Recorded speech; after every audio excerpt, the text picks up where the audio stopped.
it gets a little tricky on its automatic rollover.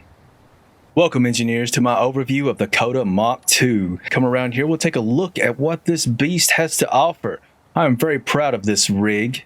This is a combination of I Just Want Bigger and the original Koda design for the turreted miner system setup that I originally seen from Mr. Calypso, by the way, which is, it's so good. But anyway, I want to start up here at the front to show off that we have multiple drill heads linked up on a piston system that is controlled by MARM OS. So you can W or S or joystick or whatever you want to do to get the drills to go in and out. And those can be locked so that as you're moving forward, nothing happens and no clangerang goes off.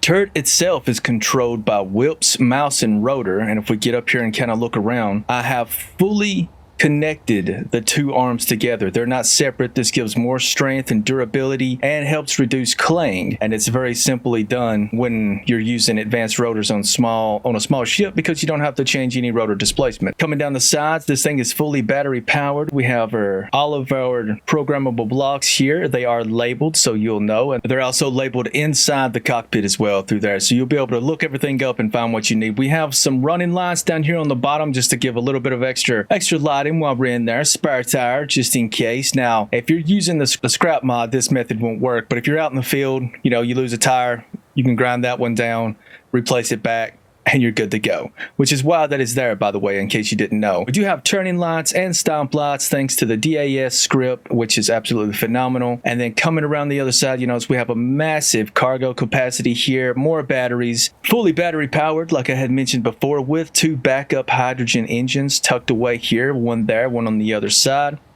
As you can see here, we have these cameras both on the left and right side. They are also controlled by MARM MOS, so you can have a full view while mining and underground, being able to make sure you don't bang into anything while you're down in your little hole. We have over here, let me see, up here. We have another one here as well. This one also has mounted spotlights, so you can get light to where you need it, where you're looking. The solar panel here is merely for the Izzy's refuel script, solely meant to control the lights. So as long as there's enough light outside, those engines, love it when those kick on. So if there's enough light outside, the Izzy script will have all the lights turned off. If not, the script will turn them on. Now, jumping into the cockpit, we have a plethora of information here. All of the instructions on how to operate the vehicle and what each hotbar does and where everything is, to what systems are activated on the DAS, to the type of cargo that we currently have in the rig. The conveyors and sorters are not set up yet. I'll leave that up to you all to figure out how you want to do that. I know for me personally, I run with the daily needs mod, so I like to have things set up a different way as far as getting rid of what I don't want, organics and stone, and I just switch that out as I see fit. Coming around the front again, we have more cameras everywhere, and then at the back, something I wanted to point out, we have another camera here and here. This one is used primarily to get a good view of the ground, that way you don't smash into things on reversing, but it's also here for this. Now, this is a tow hook, and it's set up to for your tractors and trailers, which this one does have a tractor trailer, or rather a gun trailer, that you pull around behind you to keep you safe from the baddies. All right, we want to activate her up and down like that. Let's come out to third person so you guys can at least see what is going on. I'll switch over here, make sure we have our tools selected, and I'm just going to start right clicking. And we're going to slowly cut us out a little flat area here. Now, as long as you hold your mouse in place, the whip script will pretty much keep it in the last area that you originally had it at. And I think that right there is looking pretty good, so we can go ahead and lock it into place. We can come back over here. And now we're up here in the top camera. Let's go ahead and extend that out. Now, in the previous design, the Koda required a locking system before you engage the pistons. However, this design does not need that. It has the weight a bit on the playing around area. Let's go ahead and kind of straighten this puppy back up a little bit. The only thing that I wish that I could do was be able to lock that into place there. I'm going to go ahead and I'm going to send all of the MARM scripts home by pressing that number 2 on the second hotbar. Then I kind of want to get a low view here. I'm going to unlock us, and let's kind of, well, actually, let's get back like this a little bit. Just see how this guy works. Easily coming in here. We are relatively level-ish, but we are slowly cutting down into the planet.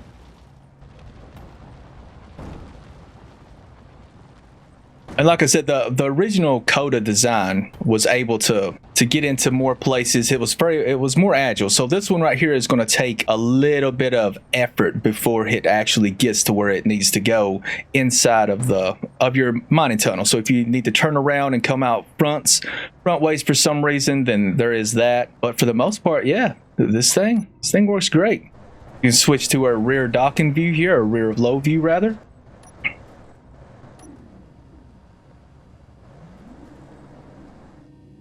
Bring this Marm OS camera around here a little bit. It's the Marm OS stuff sometimes can be a little finicky, but I got it soft. It's pretty much queued up, so it should be fine. And then just like that, park and brake, we're out. But I hope you all enjoyed this little showcase here. I mean, this miner works great.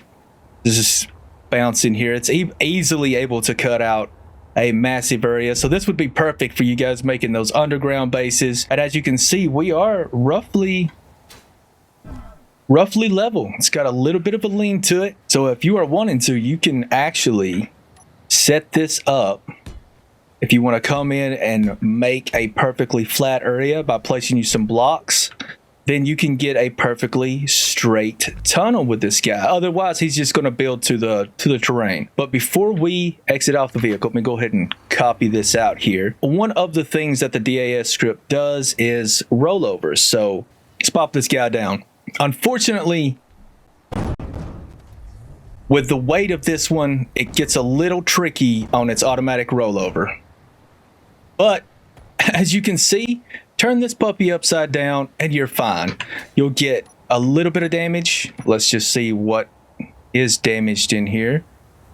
A lot. No damage whatsoever. And if you roll it over, you are fine. Now, if you roll it over a million freaking times down some gigantic hill like that one over there, I highly doubt you're going to be too fine. But that's just some basic engineering stuff right there. Hope you all enjoyed this video. And as always, when in doubt, crowbar out.